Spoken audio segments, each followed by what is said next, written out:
la prière doit répondre à des normes théologiques. La prière doit répondre à des normes théologiques. Les gens vont se faire le signe de la croix comme ils veulent. On va leur expliquer, mais c'est peut-être pourquoi il n'y a pas assez d'effet. On va leur demander, mais pourquoi vous faites ça? Ben, je ne sais pas, c'est Jésus, tout ça. Nous, dans l'Église, nous prenons les 3 doigts. Ces 3 doigts symbolisent la Trinité. Il ne faut pas qu'un doigt dépasse l'autre. Il faut bien que les doigts soient égaux dans leur manière de les placer. 3 doigts qui symbolisent la Trinité. Ensuite, on va prendre les 2 doigts qui sont là, qu'on va placer sur les paumes de la main, qui symbolisent les doubles natures du Christ. Jésus est à la fois homme et Dieu. Trinité et double nature du Christ. Donc là, déjà, il y a une profession de foi. Donc ma prière va répondre à une norme théologique. C'est comme, je vais y revenir, c'est comme quand l'évêque bénit dans l'église orthodoxe.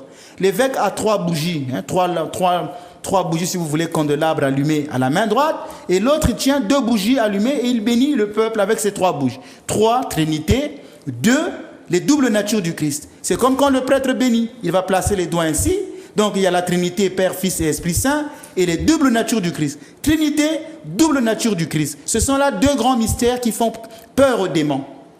Et donc le chrétien orthodoxe va prendre les 3 doigts et les 2 doigts pliés, il va dire au nom du Père. Donc voilà, c'est les 2 doigts sont là et les 3 doigts. Et là, maintenant, je vais aller sur le front au nom du Père et du Fils. Je vais toucher soit mon cœur ou le nombril, le cœur qui est le siège de l'amour, ou le nombril qui est le siège de la vie. Donc je vais descendre et en montant, je vais à droite. Parce que le Christ, en montant, est allé s'asseoir à la droite du Père. Et après, pour bien finir ma croix, je vais à ma gauche. Pourquoi le signe de la croix des orthodoxes est différent chez les catholiques? Je ne sais pas s'il faut dire différent, parce que les catholiques, comme nous faisons le signe de la croix. Mais je dirais que nous le faisons de manière différente, parce que ça reste le signe de notre Seigneur Jésus-Christ.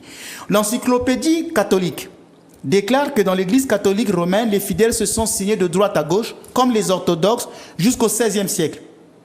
Donc les catholiques romains ont toujours fait le signe de la croix comme les orthodoxes jusqu'au XVIe siècle.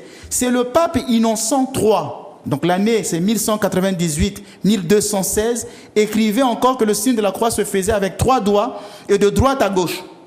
Alors pourquoi aujourd'hui l'église catholique a-t-elle changé le signe de la croix?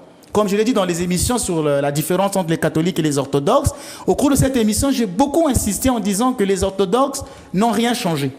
Que ce sont nos frères catholiques qui font chaque fois des réformes, qui changent. Et il faut leur demander, ils auront des explications théologiques. Peut-être c'est pour se différencier des orthodoxes. Je ne sais pas, je ne peux pas répondre à leur place. Mais je sais que les catholiques et nous faisons toujours le signe de la croix de droite à gauche depuis toujours. Et je ne sais pas pourquoi aujourd'hui ils le font de gauche à droite. Ils ont leur explication à donner. Moi, je ne suis pas catholique. Je suis chrétien, je suis prêtre orthodoxe. Et je dis pourquoi nous les orthodoxes, nous le faisons ça, comme cela. Sans mépriser les autres. C'est pourquoi j'ai dit que non, ils font le signe de la croix comme nous. Mais il y a eu des changements dans leur église. Et seuls les théologiens catholiques pourront mieux expliquer.